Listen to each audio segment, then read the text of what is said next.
8 kelas M01 mata kuliah biomolekuler lingkungan perairan.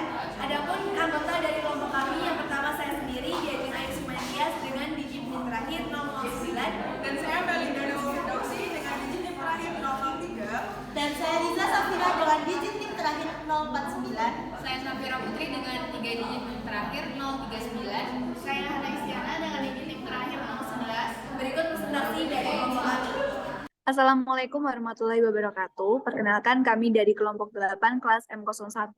Di sini kami akan mempresentasikan tentang resume 3-in-1 dengan mata kuliah biologi molekuler lingkungan perairan.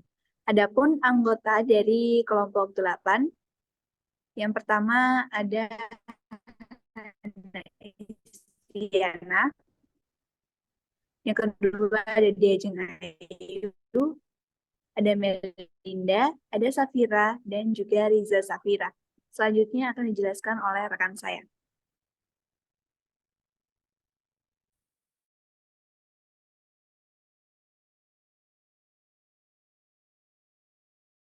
selanjutnya yaitu mengenai enzim organic and inorganic material degradation system. Bisa di next.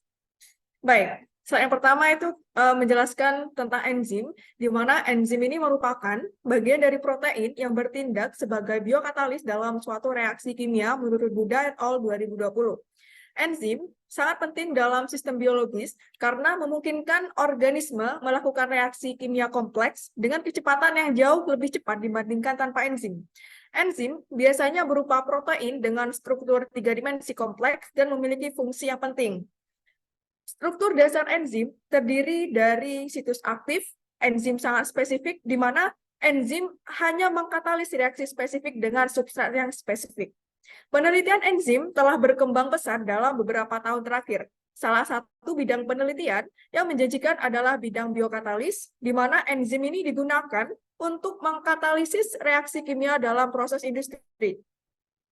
Hal ini berpotensi merevolusi banyak industri mulai dari farmasi, pertanian, hingga produksi energi. Bisa di next. Baik, selanjutnya yaitu berdasarkan klasifikasinya, enzim terbagi menjadi beberapa. Yang pertama yaitu ada hidrolase. Hidrolase ini merupakan enzim yang menguraikan suatu zat dengan pertolongan air. Hidrolase terbagi menjadi beberapa kelompok kecil berdasarkan substratnya. Yang pertama yaitu ada karbohidrase, di mana karbohidrase ini merupakan enzim yang menguraikan golongan karbohidrat. Contohnya yaitu ada amilase, maltase, sukrase, selulase, dan lain sebagainya. Yang kedua yaitu ada esterase, di mana esterase ini merupakan enzim yang memecah golongan ester. Contohnya yaitu ada lipase dan fosfatase. Selanjutnya itu ada proteinase, di mana enzim ini enzim yang menguraikan golongan protein. Contohnya yaitu ada peptidase dan gelatinase. Baik, selanjutnya itu yang kedua, ada oksidase dan reduktase, di mana enzim ini merupakan enzim yang menolong dalam proses oksidasi dan reduksi. Oksidase dan reduktase ini terbagi menjadi beberapa. Yang pertama yaitu ada dehidrogenase, di mana enzim yang memegang peranan penting dalam mengubah zat-zat organik menjadi hasil oksidasi. Yang kedua yaitu ada katalase, di mana katalase ini merupakan enzim yang menguraikan hidrogen peroksida menjadi air dan oksigen. Baik, selanjutnya itu ada desmolase. Desmolase ini merupakan enzim yang memutuskan ikatan-ikatan CN, dan beberapa ikatan lainnya. Nah, enzim desmolase ini terbagi menjadi beberapa. Yang pertama yaitu karboksilase. Karboksilase ini merupakan enzim yang mengubah asam piruvat menjadi asataldehida. Yang kedua yaitu ada transaminase, di mana merupakan enzim yang memindahkan gugusan amina dari suatu asam amino ke suatu asam organik sehingga berubah menjadi suatu asam amin. Bisa di next. Baik, selanjutnya yaitu ada sifat-sifat enzim. Ada beberapa sifat enzim. Yang pertama yaitu biokatalisator, yang artinya mempercepat jalannya suatu reaksi. Yang kedua yaitu ada termolabil, di mana enzim ini mudah rusak bila dipanasi lebih dari suhu 60 derajat Celcius. Yang ketiga yaitu enzim aktif dalam jumlah yang sedikit. Yang sifat yang keempat yaitu enzim tidak terpengaruh oleh reaksi yang dikatalisnya pada kondisi yang stabil. Yang selanjutnya yaitu enzim mempercepat penyelesaian suatu reaksi, namun enzim ini tidak memengaruhi kesetimbangan reaksi tersebut. Selanjutnya yaitu kerja katalis enzim yang spesifik. Bisa di next.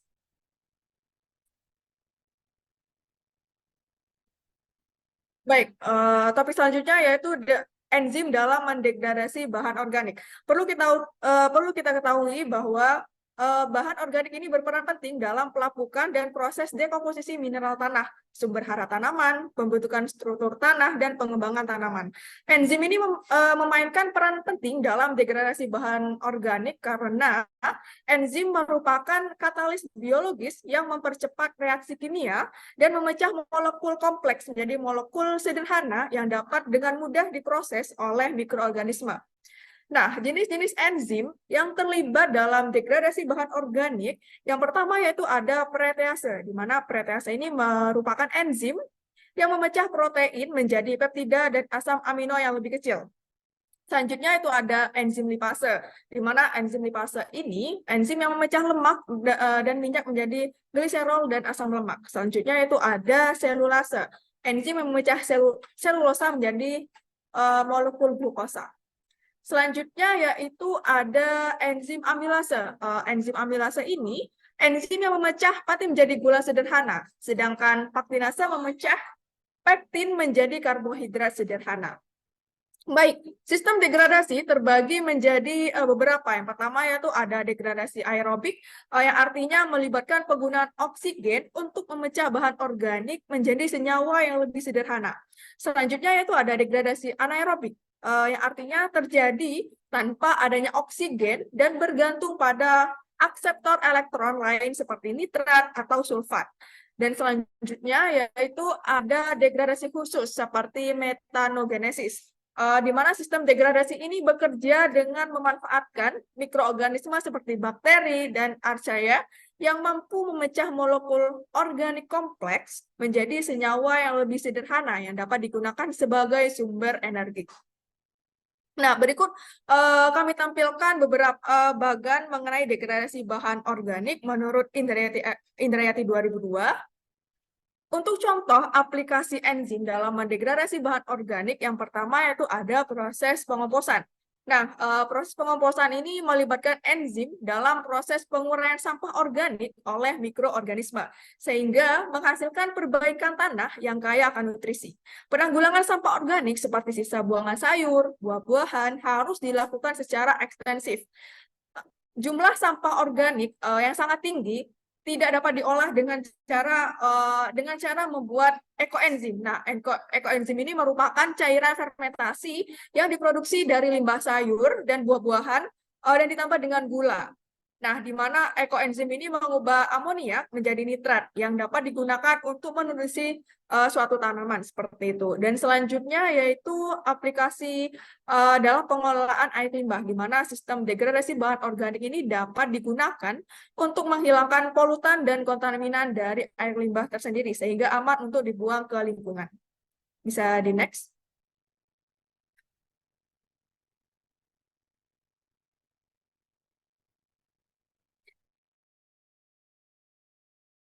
Baik, selanjutnya yaitu enzim dalam mendegradasi bahan anorganik. Perlu kita ketahui di mana degradasi bahan anorganik ini merupakan proses kompleks yang dapat disebabkan oleh berbagai faktor seperti paparan kelembapan yang dapat menyebabkan korosi dan karat seperti itu. Ada beberapa jenis enzim pengurai bahan anorganik yang masing-masing mempunyai fungsi spesifiknya sendiri. Salah satu jenis yang dikenal sebagai oksidoreduktase, hidrolase, liase, dan transferase. Salah satu sistem degradasi bahan anorganik yang paling penting adalah siklus nitrogen, di mana siklus nitrogen ini melibatkan konversi gas nitrogen menjadi bentuk yang dapat digunakan oleh tumbuhan dan hewan. Proses ini sangat penting untuk menjaga ekosistem perairan yang sehat karena membantu mengatur siklus perairan tersendiri seperti itu. Nah, nitrifikasi adalah salah satu proses degradasi dalam anorganik penting yang mengubah amoniak menjadi nitrat, yang kemudian dapat digunakan oleh tanaman dan organisme lain sebagai sumber nutrisi. nutrisi dan mendukung pertumbuhan produsen utama seperti alga dan fitoplankton. Nah, berikut merupakan gambar dari bagian dari siklus nitrogen dan siklus nitrifikasi. Untuk contoh aplikasi enzim dalam mendegradasi bahan organik, yang pertama yaitu ada bioremediasi. Yang kedua, di mana menghilangkan kelebihan nutrisi dari perairan sehingga dapat membantu mencegah pertumbuhan alga yang berbahaya dan dampak ekologis negatif lainnya. Dan selanjutnya yaitu ada nanoteknologi seperti itu. Baik, untuk contoh lain dari degradasi bahan anorganik ini yaitu penggunaan ekoenzim dalam mendegradasi limbah domestik seperti deterjen. Perlu kita ketahui di mana ekoenzim ini dapat membunuh kuman, bakteri, dan virus karena memiliki kandungan asam asetat dan alkohol. Ekoenzim ini mengandung enzim amilase, lipase, dan tripsin, di mana enzim tersebut dapat menurunkan konsentrasi zat pencemar pada air limbah karena memiliki sifat biokatalisator. Baik, materi selanjutnya akan dijelaskan oleh rekan saya.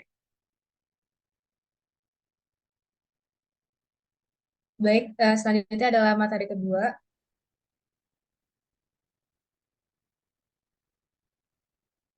Jadi yang pertama itu ada teknik analisis biologi molekuler. Untuk teknik ini dibagi menjadi 4, yaitu yang pertama teknik pemurnian protein. Pemurnian protein merupakan langkah yang bertujuan untuk menghilangkan kontan dalam jumlah yang besar. Kemudian ada kinetik enzim. Nah, kinetik enzim ini merupakan studi tentang enzim-enzim dan juga laju reaksinya. Yang ketiga ada spektroskopi. Spektroskopi merupakan metode yang ampuh digunakan dalam biokimia untuk mempelajari sifat-sifat molekul. Dan yang terakhir itu ada teknologi DNA rekombinan. Metode ini merupakan salah satu contoh pentingnya teknologi rekombinan untuk produksi insulin dalam pengobatan diabetes. Yang selanjutnya adalah teknik biokimia dalam perairan mikrobiologi. Yang pertama itu ada teknik analisis biokimia. Nah, teknik ini merupakan alat penting untuk mempelajari mikroorganisme dan juga mempelajari peran mereka dalam ekosistem. Yang kedua itu ada esai ipnosorben terkait enzim. Metode ini merupakan teknik analisa biokimia yang digunakan untuk mendeteksi dan juga mengukur antigen mikroba tertentu. Yang ketiga itu ada reaksi rantai polimerase. Teknik ini merupakan teknik yang ampuh dan biasanya digunakan dalam mikrobiologi perairan untuk mendeteksi dan mengukur DNA dari mikroba. Yang terakhir ada hibridisasi fluorensi in situ. Teknik ini merupakan teknik ampuh yang biasanya digunakan dalam mikrobiologi perairan untuk memvisualisasikan sel mikroba tertentu. Kemudian ada teknik analisis mikroba. Teknik analisis mikroba merupakan metode yang digunakan untuk mengidentifikasi dan juga mengukur mikroorganisme dalam suatu sampel. Untuk materi selanjutnya akan dijelaskan oleh rekan saya. Baik, yang selanjutnya adalah elemen biochemistry dan xenobiotic components. Next.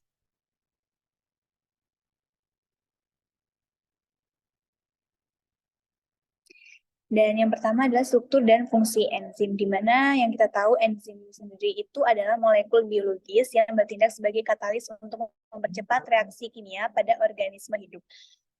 Adapun sifat biotransformasi sendiri ini merupakan proses metabolisme yang terjadi terutama di hati dan membantu memfasilitasi ekskresi zat eksogen dan juga endogen.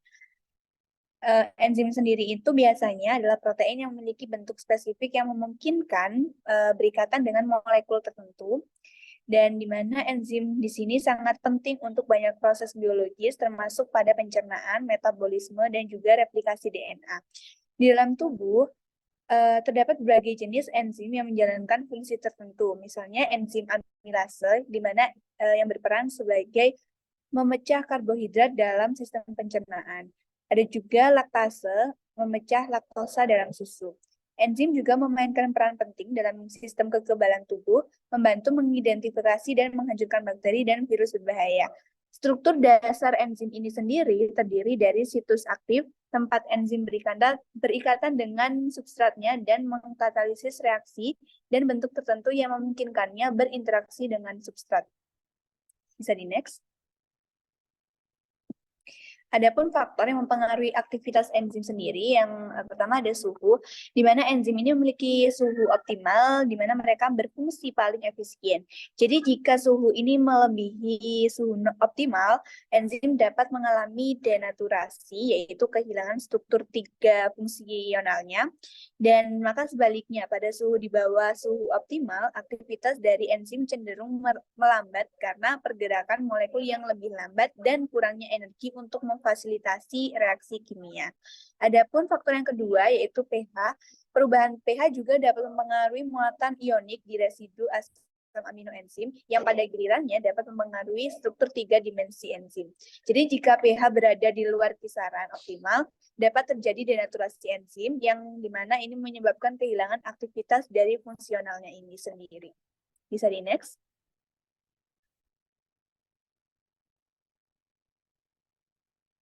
Pentingnya sistem degradasi bahan anorganik, di mana sistem degradasi bahan anorganik ini sangat penting bagi kesehatan ekosistem perairan. Mereka memainkan peran penting dalam memecahkan polutan dan juga zat berbahaya lainnya, dan juga menjaga keseimbangan nutrisi dan mineral yang sehat di dalam air. Misalnya, nitrifikasi adalah salah satu proses degradasi bahan anorganik yang penting, di mana mengubah amonia menjadi nitrat yang kemudian dapat digunakan oleh tanaman dan organisme lain sebagai sumber nutrisi. Jadi tanpa adanya proses ini, kadar amonia itu berlebih dan juga menumpuk di dalam air sehingga menyebabkan kondisi beracun bagi kehidupan akuatik.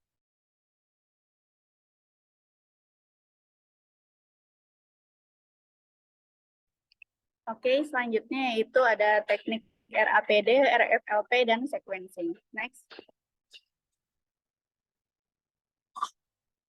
Untuk teknik RAPD sendiri, atau singkatan dari Random Amplified Polymorphic DNA, merupakan sebuah metode analisis genetik yang merupakan adaptasi dari teknik PCR. Nah, mengandalkan asumsi bahwa pada kondisi stringensinya rendah, primer oligonukleotida sintetik tertentu kemungkinan besar akan menemukan sejumlah rangkaian dalam cetakan DNA yang dapat diambil. Nah, untuk RAPD ini memiliki 2 prinsip, yaitu yang pertama primernya berkaitan dengan banyak lokasi pada DNA cetakan. Lalu yang kedua, hanya ketika tempat pengikatan primer dekat dan berorientasi pada arah berlawanan, primer mengarah satu sama lain, maka amplifikasi akan terjadi. Next. Selanjutnya ada teknik RFLP atau Restriction Fragment Length Polymorphism. RFLP adalah salah satu teknik pertama yang secara luas digunakan untuk mendeteksi variasi pada tingkat sekuen DNA. Nah, untuk deteksi RFLP dilakukan berdasarkan pada adanya kemungkinan untuk membandingkan profil pita-pita yang dihasilkan setelah dilakukan pemotongan dengan enzim retriksi terhadap DNA target.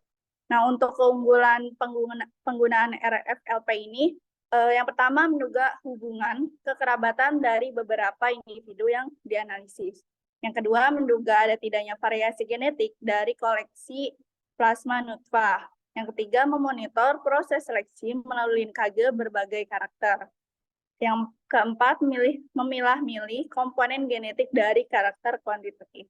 Next. Selanjutnya yang terakhir ada teknik sequencing DNA. Nah, untuk teknik sequencing DNA sendiri adalah disebut juga dengan nama chain termination methods, merupakan suatu metode untuk mengetahui urutan basa nukleotida pada suatu gen atau genom. Nah, ditemukan oleh Frederick Sanger tahun 1977 pada Human Genome Project sequencing dengan metode Sanger digunakan. Nah, untuk teknik sequence sendiri terbagi menjadi 2, yaitu yang pertama itu Maxson and Gilbert, melibatkan degradasi kimia terhadap fragmen DNA yang akan disequencing. Fragmen-fragmen DNA yang akan disekuen harus dilabeli salah satu ujungnya menggunakan fosfat radioaktif. Yang kedua yaitu teknik Sanger. Prinsip pengujiannya menggunakan bahan kimia berupa dideoksinukleotida sebagai pemutus rantai nukleotida yang akan memberikan perbedaan warna pada setiap komponen genetik sehingga menghasilkan duplikasi template DNA dengan panjang yang berbeda.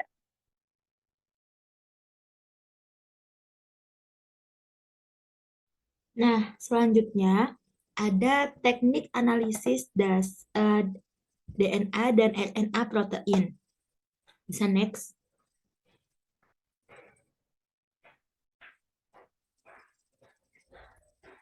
Oke, yang pertama analisis DNA. Jadi, teknik analisis DNA yang digunakan dalam genetika modern banyak menggunakan petanda genetik sebagai alat bantu identifikasi genotip suatu individu. Menurut Senwinata 2018. Dan teknik analisis DNA itu ada 4. Yang pertama elektroforesis gel DNA. Elektroforesis gel DNA, teknik ini digunakan untuk memisahkan fragmen-fragmen DNA berdasarkan ukurannya. Elektroforesis ini sering digunakan dalam pemurnian DNA, pemotongan dengan enzim 11 restriksi, serta analisis fragmen DNA yang dihasilkan oleh PCR atau reaksi enzimatik lainnya. Yang kedua ada PCR atau polymerase chain reaction, yang merupakan teknik amplifikasi DNA yang digunakan untuk menggandakan sekuens DNA tertentu. Yang ketiga ada sequencing DNA, yang merupakan teknik yang digunakan untuk menentukan urutan nukleotida dalam molekul DNA. Kemudian yang terakhir ada RFLP atau Restriction Fragment Length Polymorphism, yaitu merupakan teknik untuk mendeteksi variasi dalam sekuens DNA dengan menggunakan enzim restriksi untuk memotong DNA pada lokasi-lokasi tertentu. Bisa next. Oke, selanjutnya ada analisis RNA. Analisis RNA ini ada 3. Yang pertama ada RT-PCR atau Reverse Transcription Polymerase Chain Reaction, yang merupakan teknik untuk mengamplifikasi cDNA, komplementari DNA, dari RNA. Dan teknik RT-PCR ini memungkinkan analisis ekspresi gen dan deteksi RNA spesifik dalam sampel. Yang kedua ada Northern Blotting, yang merupakan teknik sebenarnya mirip dengan Southern blotting, tetapi ini tuh bisa digunakan untuk mendeteksi RNA. Kemudian yang terakhir ada RNA sequence, yaitu teknik berbasis sequencing yang digunakan untuk menganalisis seluruh transkrip RNA dalam sampel. Kemudian next, bisa di next dulu. Nah, sekarang ada analisis proteinnya nih. Analisis protein yang pertama ada elektroforesis gel protein. Merupakan teknik yang digunakan untuk memisahkan protein berdasarkan ukuran dan muatan listrik mereka. Jadi dipisahkan menggunakan elektroforesis gel protein. Kemudian ada Western blotting atau immunoblotting yang merupakan teknik yang bermanfaat untuk mendeteksi dan mengukur protein spesifik dalam sampel. Jadi ini tuh bisa melibatkan pemisahan protein dengan elektroforesis, transfer ke membran, dan deteksi dengan menggunakan antibodi yang berkaitan dengan protein target. Kemudian yang terakhir ada ELISA atau Enzyme Link Immunosorbent Assay, yang merupakan metode analisis protein. Fungsinya untuk mendeteksi keberadaan dan konsentrasi protein tertentu dalam sampel berdasarkan reaksinya dengan antigen antibodi. Bisa di next.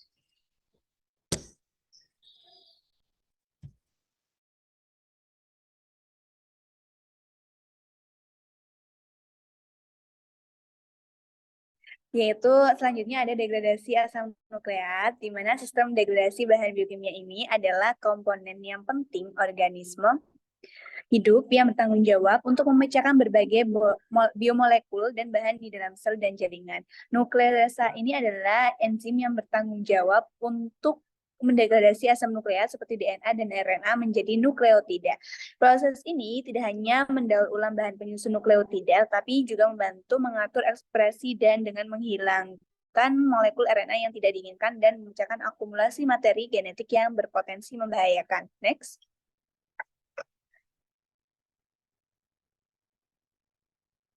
Adapun liposis ekstraseluler dan permohonan matriks dan ekstraseluler, di mana lipase yang disekresikan oleh sel dan mikroba ini terlibat dalam pemecahan lipid ekstraseluler menjadi asam lemak dan gliserol. Nah, komponen matriks ekstraseluler ini seperti kolagen dan elastin mengalami remodeling terus-menerus melalui proses degradasi ekstraseluler. Enzim seperti matriks metaloproteinase dan juga kapteisin menurunkan dan memodifikasi protein ECM, mempengaruhi arsitektur jaringan, migrasi sel, dan penyembuhan luka. Next.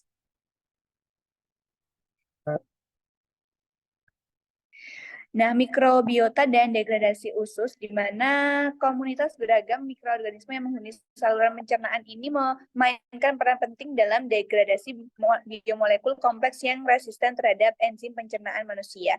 Karbohidrat kompleks seperti serat makanan difermentasi oleh bakteri usus untuk menghasilkan produksi asam lemak rantai pendek.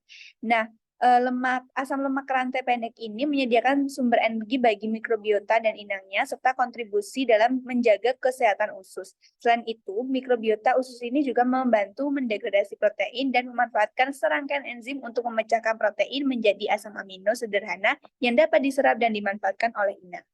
Next.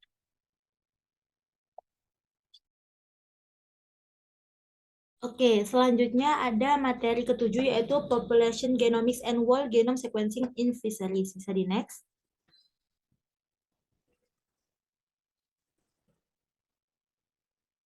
Next, Kak. Oke, untuk genomik populasi sendiri ada 3, yaitu yang pertama ada generasi, mohon maaf. Yang pertama bisa di sebelumnya, yang pertama ada keragaman genetik dan struktur, kemudian adaptasi dan seleksi alamiah, dan yang terakhir ada aliran gen dan isolasi. Bisa di next. Nah, selanjutnya ada pengurutan seluruh genom. Itu ada 4. Yang pertama sequencing DNA secara keseluruhan, kemudian diidentifikasi variasi dari genetiknya, lalu analisis asosiasi genom wide.